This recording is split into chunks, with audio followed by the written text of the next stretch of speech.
நம்ம தேவனால் கூடாத காரியம் ஒன்றுமில்லை.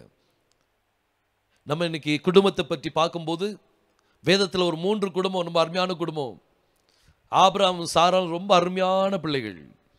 சாராள் ஆண்டவரேன்னு சொல்லி கீழ்ப்படிந்து இருந்தாலாம். இன்னொரு குடும்பம் யோபு. யோபுனுடைய குடும்பத்தை எடுத்தீங்கன்னா, யோபுட்ட அவன் நல்ல சீமானா செல்வந்தனா இருக்கும்போது மனைவி ரொம்ப நல்லதா இருந்தா. எல்லாம் போச்சு. நீர் யாயா உயிரோடு இருக்கிறது, தேவனை தூஷித்து ஜீவனை விடும் அப்படின்னு சொல்லி சொன்னான். யோபு சொன்ன, பைத்தியக்காரி மீது பேசாத, தேவனிடத்திலிருந்து நன்மை பெற்ற நாம் தீமை பெற வேண்டாமா? கர்த்தர் கொடுத்தார், கர்த்தர் எடுத்தார், கர்த்தருடைய நாமத்துக்கு ஸ்தோத்திரம் சொல்லி சொன்னான். யோபு தேவனுக்கு பயந்தவனா காணப்பட்டா. ஆனா யோபனுடைய மனைவியோ கடைசி மணி நேரத்தை எல்லாம் இழந்த உடனே அவளே தன்னை, அவளுக்கு தெரியல என்ன செய்யணும்ட்டு, அவ தேவனை தூஷிக்கக்கூடிய அளவுக்கு டீச்சிங் நடக்குது. அங்க புருஷனுக்கு டீச் பண்றா. தேவனை தூஷிக்கிறதுக்கு ஒரு ஸ்திரீ முன் வாரா பாருங்க. ஒண்ணுமே இல்லை, இருந்ததெல்லாம் போச்சு. ஆனா அடுத்தாப்புல என்ன நடக்க போகுதுங்கிறது அவளுக்கு தெரியாது. ஆசீர்வாதம் எப்படி வரப்போகுதுங்கிறது அவளுக்கு தெரியல. ஆனா யோபு அவன் தன்னுடைய விசுவாசத்துல உறுதியாக காணப்பட்டான். அவன் சொன்ன, என் மீட்பர் உயிரோடு இருக்கிறார், என் தோல் முதலானவைகள் அழுகி போனாலும் சரி, என் சொந்த கண்ணினாலே நான் அவரை என்ன செய்வேன், பார்ப்பேன். ஒரு உறுதியான விசுவாசம் அவன்கிட்ட இருந்துச்சு. அவன் தேடினா கர்த்தரை. கர்த்தாவே, நான் முன்னால போய் பார்க்க நீர் இல்லை, பின்னால பார்க்கற நீர் இல்லை, சைட்ல பார்க்கற நீர் இல்லை, எங்கப்பா இருக்கிறது? கர்த்தர் அவனை விட்டு கொஞ்சம் விலகி இருந்தாரு. வாழ்க்கை பிசாசு எப்படி பண்ணிட்டு விளையாட்டான் பாருங்க. அவனுடைய மனைவி கூட தூஷிக்கக்கூடிய அளவுக்கு வந்துட்டான். தூஷிக்கிறதுல என்னது? தூஷித்து ஜீவனை விடுமே அப்படின்னா அதுக்கு அர்த்தம் என்ன? டிவோர்ஸ் கேட்கிறா. நீர் ஏன் உயிரோட இருக்கிற, பேசாம செத்து போகும், செத்து போன அர்த்தம் எனக்கு வேண்டாம், நீர் வேண்டாம், டிவோர்ஸ் மாதிரி ஆகிப்போச்சு. அது இருக்குதோ இல்லையோ, குடும்பத்தில் ஒன்னா இருக்க பழகிட்டோன்னா, வேதத்தை முன்னால வச்சு நடந்தோன்னா அது ஒரு பெரிய ஆசீர்வாதம். ஒரு குடும்பத்தில் சாராவும் ஆபிரகாமும் ரொம்ப அருமையா இருக்கிறாங்க.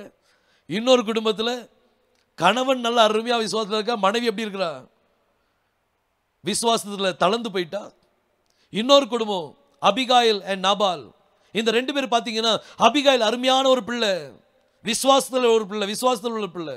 ஆனால் நாபால் முரடன். அவன்கிட்ட யாருமே பேச முடியாது. அவன்கிட்ட பேசணும்னா யோசி தான் பேசணும்.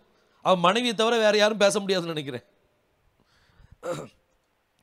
ஆனால் அபிகாயில் ஞானத்தோடு எல்லா காரியத்தையும் செய்தாள். நாபாலை வெறுக்கல, நாவலை உதறி தள்ளல, கடைசி வரைக்கும் நாவல் கூட இருந்தான். தாவீது நினைச்சா நாவலை தூக்கிட்டு போயிருக்கலாம். அந்த இது அபிகாயில, நான் அபிகாயில பார்த்த உடனே தாவீதுக்கு அவன் மேல ஒரு கண்ணு தான். இவளை என் மனைவி என்ன செய்யணும், ஆக்கணும் சொல்லி ஒரு கண்ணு இருந்துச்சு. ஆனா என்னைக்கு நாபால் செத்தானோ அன்னைக்கு தாவீது ஆள் விட்டு அனுப்பிட்டான்.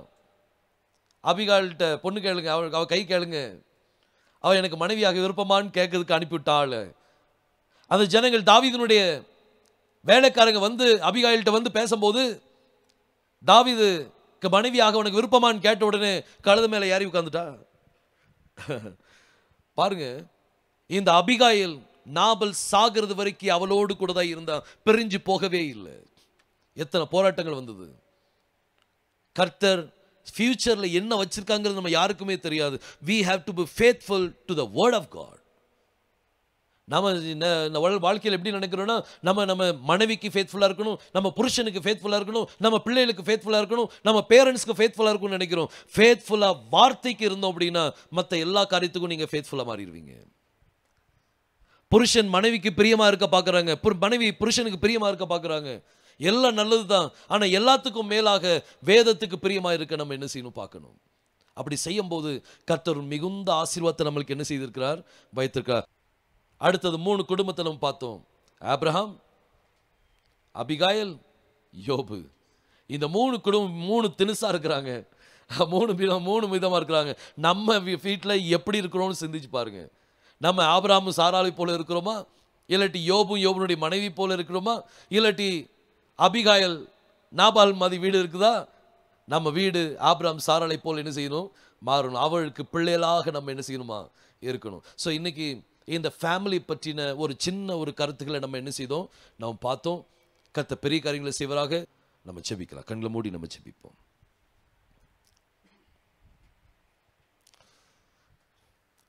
வானத்தையும் பூமியும் படைத்த எங்கள் எலோஹிம் தேவனே, எங்கள் எல்ஷடாய் தேவனே, துதிக்கிறோம் அப்பா.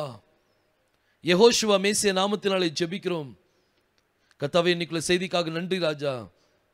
இதை கேட்ட நம்முடைய பிள்ளைகள் வெளியில சென்று அநேகருக்கு போதிக்க நீர் உதவி செய்யும். அநேகருடைய வாழ்க்கையில் ஆசீர்வாதம் காணப்பட நீ உதவி செய்யும். பிரிஞ்சிருக்கிற குடும்பங்கள் ஒன்று சேர நீர் கிருபை செய்யும்.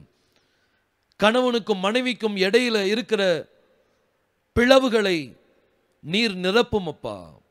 உம்முடைய வார்த்தையால் நீங்க நிரப்புங்க. ஒவ்வொருத்தரையும் ஆசீர்வதிங்க தகப்பனே.